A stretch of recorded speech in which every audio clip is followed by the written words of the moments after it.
Next speaker is Nora Everitt, Barnsley YP proto-branch and the Campaign for Mass Workers Party. Thank you. Right, I'm going to try very hard to stick to facts, so I'll have to look at my notes now and again, and not opinions, because I've been looking into what's been happening as far as the rules and that are concerned. I'm looking at what happened before conference, during conference, and after conference. And before, there were lots of, it's also about the promises of what was going to happen and what actually happened. Sorry, I should have said that. Before, there were lots of emails, well, not that many actually, a few emails that were saying wonderful things like members decide because it's your party, and we said this was your party and we meant it, and stuff like that. But as far as the documents that they pulled together, this is all promises still. That with the founding conference roadmap, they said that was so that members would be inside the decision making. This is what they promised. And with the regional assemblies, they said members would have the opportunity to change all the documents and amend them, and there would be an online tool to do it further, go further into it. What happened? Interim team, leadership team appointed themselves, and we don't know half their names. They decided membership rules, a blueprint for the founding process, the roadmap of how to involve people at conference, the 4 documents which are about the governance and the structure of your party, and most importantly, the CEC election rules. And they told, as far as being open and inclusive in the regional assemblies and able to discuss the documents, whatever we wanted to discuss, they told us that we could only, out of 11 sections in the standing orders and constitution, we could only discuss 2 of them. But in Sheffield, you might have heard, we did it our way. So it was better. As far as the editing tools, the decisions made at regional conference seem to have been selected out of the issues that went on to the editing tools. So basically, the rules were decided not by members, like they told us, by an unelected, unaccountable leadership. And we didn't endorse all of them at conference.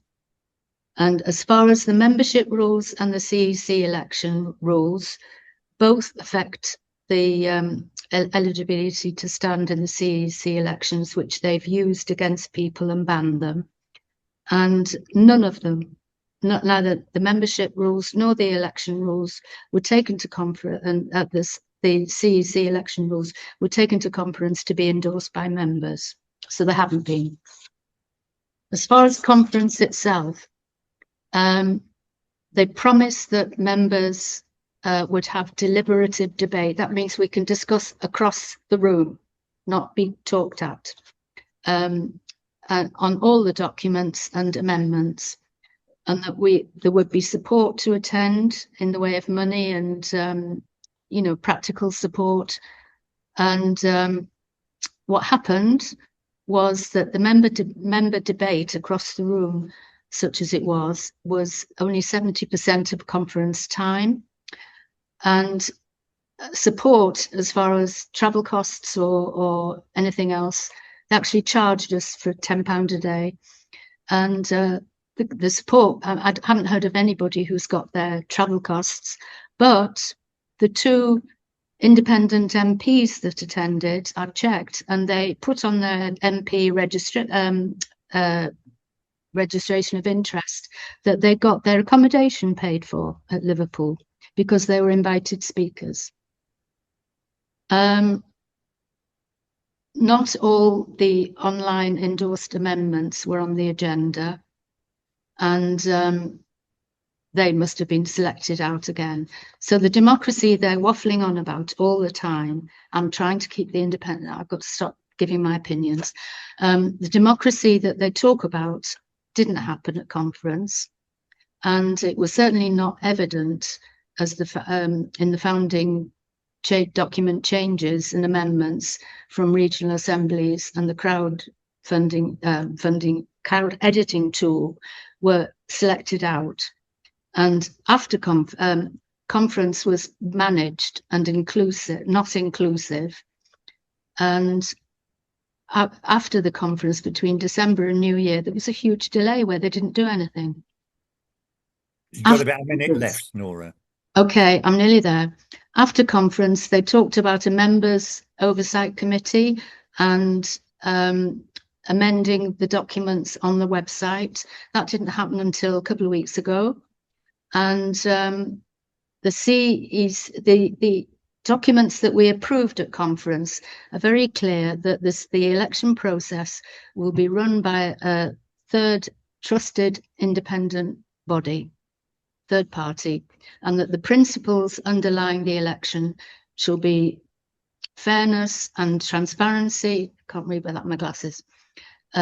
With strong measures preventing any conflict of interest. And what happened? The Membership Oversight Committee and the amendments to documents only happened last week. Endorsements were hard to reach for some because the election rules make 75 as the limit before you go on the ballot paper, 75 endorsements. And a lot of people are struggling to get that, and they're saying it's unfair. Andrew Jordan, who is now the nominating officer on the Electoral Commissioner site for your party and as part of the HQ, is now running the election as the returning officer, which means he is not independent, he is not trusted, and he has a conflict of interest, which goes against the first year strategy document that we approved at conference and the CEC election rules that were current at the time of conference that we approved as part of the first year strategy. So the CE elections were definitely not democratic and considered by a lot of candidates to be not fair because of the high threshold.